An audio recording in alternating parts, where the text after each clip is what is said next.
Sa Re Ga Ma Pa senior season 5ல one of the ஃபைனலிஸ்டா இருக்கக்கூடிய பவித்ராவுக்கு அவங்களோட ஊர் மக்கள் ஒரு மிகப்பெரிய உற்சாக வரவேற்பு ஒன்று கொடுத்துருக்காங்க.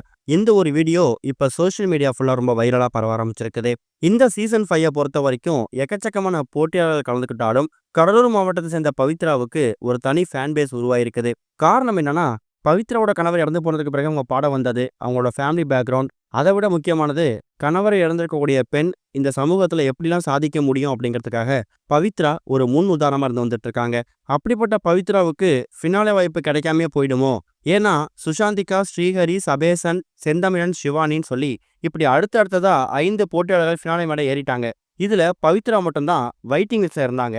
பவித்ராவுக்கு ஒருவேளை இந்த ஃபினாலே வாய்ப்பு கொடுக்காம விட்டுப்பட்டிருந்துச்சுன்னா அது பவித்ரா ஃபேன்ஸுக்கு ஒரு பெரிய ஏமாற்றத்தை கொடுத்துருக்கும். இருந்தாலும் அந்த ஒரு ஏமாற்றத்தை கொடுக்கக்கூடாது அப்படிங்கிறதுக்காக ஓட்டிங் சிஸ்டம் ஒன்று கொண்டு வந்தாங்கல்ல.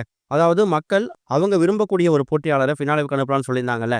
அந்த ஓட்டிங் அடிப்படையில் பவித்ராவுக்கு 6வது ஃபைனலிஸ்ட் அப்படிங்கிற பட்டம் கொடுக்கப்பட்டு அவங்க அது மூலயமா ஃபினாலே மேலே ஏறிட்டாங்க. இப்படிப்பட்ட ஒரு இப்படிப்பட்ட வரவேற்பை பவித்ரா எதிர்பார்த்திருக்கவே மாட்டாங்க.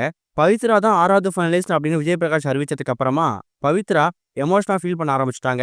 எங்க போனா என்னை தூக்கி வச்சு கொண்டாடுறாங்க, நீங்க ஒரு முன் உதாரணமா இருக்கணும், வாழ்ந்து காட்டணும் அப்படிங்கிற மாதிரி நான் அப்ரிஷியேட் பண்றாங்க.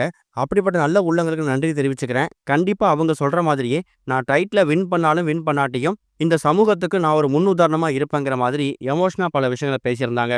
அப்படிப்பட்ட பவித்ரா இந்த கிராண்ட் ஃபினாலேக்கு முன்னாடி இருக்கக்கூடிய அந்த டிக்கெட் ஃபினாலே ஷூட்டிங்கை முடிச்சுட்டு அவங்களோட சொந்த ஊராக இருக்கக்கூடிய கடலூருக்கு போயிருக்காங்க. அவங்க போனதுக்கு அப்புறமா அவங்களோட ஊர் மக்கள் பவித்ராவுக்கு ஒரு மிகப்பெரிய வரவேற்பு கொடுத்துருக்காங்க. பவித்ரா காரை விட்டு இறங்கி வந்ததும் அவங்களுக்கு ஆரத்தி எடுத்து மாலை அணிஞ்சு கிரீடம் பொருத்தி ஊர்வலமா அவங்க வீட்டுக்கு கூட்டு போயிருக்காங்களாம். அப்ப கடலூர் மாவட்டத்துக்கே ஒரு பெருமை சேர்த்த பவித்ரா அப்படிங்கிற மாதிரி எக்கச்சக்கமானவங்க கோஷமும் போட்டிருக்காங்க.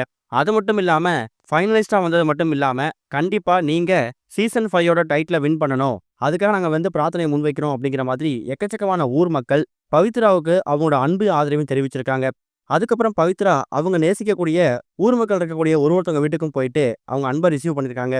அப்ப மக்கள் சொல்லக்கூடிய ஒரே விஷயம், நீங்க நம்ம ஊருக்கு பெருமை தேடி கொடுத்துட்டீங்கக்கா, கண்டிப்பா நீங்க ஜெயிக்கிறீங்களோ ஜெயிக்கலையோ ஃபினாலே மேடை ஏறிட்டீங்க, கண்டிப்பா உங்களோட கணவரோட ஆத்மா ரொம்ப ரொம்ப சந்தோஷப்படும், இது நம்ம ஊருக்கு கிடைச்சிருக்கக்கூடிய ஒரு பெரிய வெற்றி அப்படிங்கிற மாதிரி பவித்ராவை தூக்கி வச்சு கொண்டாட ஆரம்பிச்சிருக்காங்க. ஸோ இது மூலயமா பவித்ரா 6வது ஃபைனல்ஸா வந்ததுக்கே அவங்க ஊர் மக்கள் இந்த அளவுக்கு கொண்டாடுறாங்கன்னா, அவங்க ஒருவேளை இந்த சீசன் 5யோட கிராண்ட் ஃபினாலேல ஒரு டைட்டில் வின்னராவோ அட்லீஸ்ட் ஒரு ரன்னர் அப்பாவோ செகண்ட் ரன்னர் அப்பாவோ வராங்கன்னா அவங்களுக்கு எந்த விதமான உற்சாக வரவேற்பு காத்துட்டு இருக்கு அப்படிங்கிறத நம்ம எதிர்பார்க்கவே முடியாது. இப்ப பவித்ராவோட ஊர் மக்கள் பவித்ராவுக்கு கொடுத்துருக்கக்கூடிய இந்த உற்சாக வரவேற்பை பத்தியும் சீசன் 5யோட டைட்டில்ல இல்ல முதல் 3 இடத்துல பவித்ரா எந்த இடத்த பிடிப்பாங்க அப்படிங்கிறதையும் மறக்காம கமெண்ட்ல மென்ஷன் பண்ணுங்க.